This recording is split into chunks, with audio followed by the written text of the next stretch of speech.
कहाँ पे कहाँ पे? यहाँ पे 16 कट्ठा का प्लॉट है मेरा। अच्छा। जो 2000 में लिखाए थे हमने, दाखिल खारिज भी कराया, रसीद 2024 तक करेंट भी कटा है हमारा।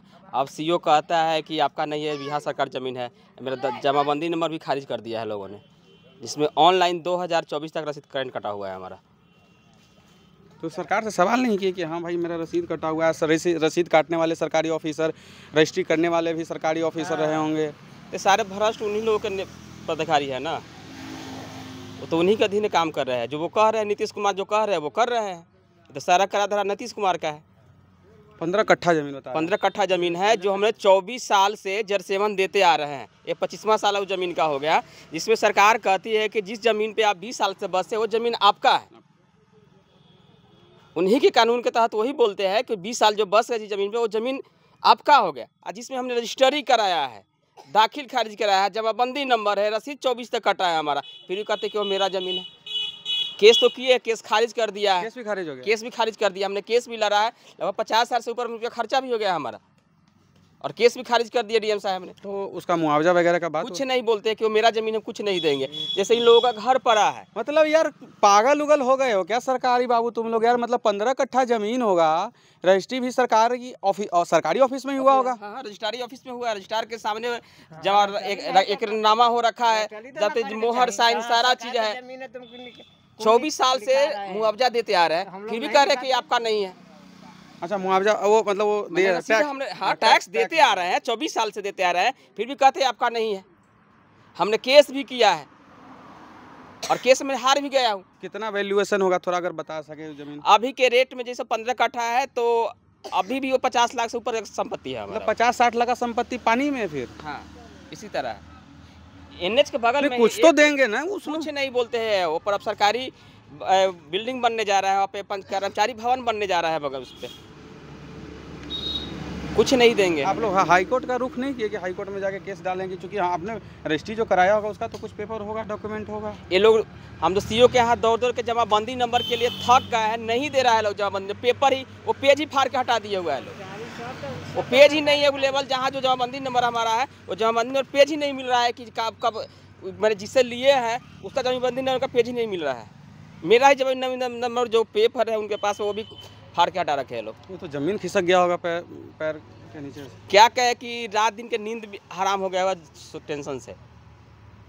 हम गरीब आदमी कैसे कैसे लोग के बाबूजी मेहनत करके वो 15 कट्ठा ज़मीन लिखाए हैं, आज वो छीन गया हमारा भविष्य था वो ज़मीन का। हम 4 भाई है, और वहाँ अगर नहीं हम लोग बस पाते एक जगह, वहाँ बसते, हम रोड पे बसते, घर जाके हम अपना बनाते, वहाँ पे सब छीन लिया उन लोगों ने। ये नीतीश कुमार का सरकार यही रहेगा, नरेंद्र मोदी की भी सरकार यही है, दोनों मिलजुल के मिलजुल भगत है, दोनों खा रहे हैं।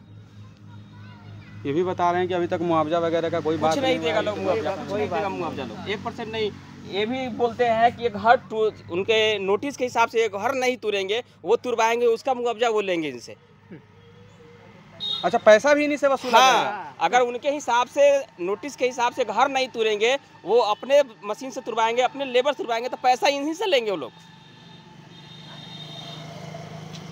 बड़ा विकट स्थिति है। लगातार जो है ना, पहले दिल्ली में, फिर अब बिहार में भी चालू हो रहा है। ये कहते हैं ना, क्या बोले, हम बोलेंगे तो फिर सरकार बुरा मान जाएगी और FIR दर्ज कराने के लिए पीछे पड़ जाते हैं लोग।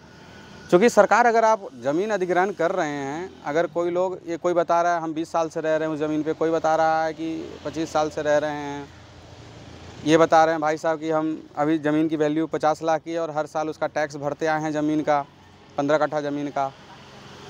वो औरतें जो हैं घर संभाल रही हैं, वो बता रही हैं कि अब हम जाएंगे तो जाएंगे कहाँ अगर ये घर तोड़ा जाएगा तो। सरकार को सुनना चाहिए, जब भी वोट मांगने आए तो जनता को सवाल पूछना चाहिए कि भैया हमारा जो ज़मीन है, जो हमारा घर है, सपनों का आशियाना है, वो तोड़ने को सरकार आ रही है। हम पब्लिक है कि ऐसे के नेता बना के हम भेजते हैं कि दोबारा पूछने तक नहीं आता है। लोग एक पौवा पाउच में बिक जाता है, लोग का ईमान डगमगा जाता है। इस तरह का लोग है, तो जिसे नेता चुनिएगा उस तरह का आशीर्वाद मिलेगा।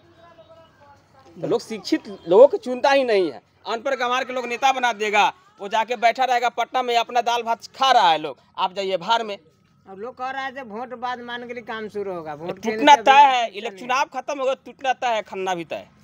चुनाव रुका हुआ। हाँ, चुनाव की वजह रुका से। हुआ है। चुनाव को चलिए एक चीज़ हम आप लोगों से उम्मीद करते हैं कि अगर नेताजी वोट मांगने आए तो ज़रूर उनसे सवाल पूछिए और उनसे लिखित हाँ हमने आए थे तो हमने आएंगे, चूँकि अब कहाँ 2-4 महीने रह गए हैं इस चीज़ को।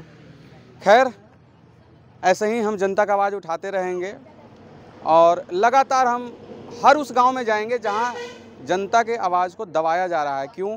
शहरों में बड़े रिपोर्टर हैं, शहरों में बड़े नेताओं के पीछे लोग मीडिया वाले घूम रहे हैं, लेकिन हम शहर में नहीं जाएंगे, गांव-गांव जाएंगे, लोगों की आवाज़ उठाएंगे।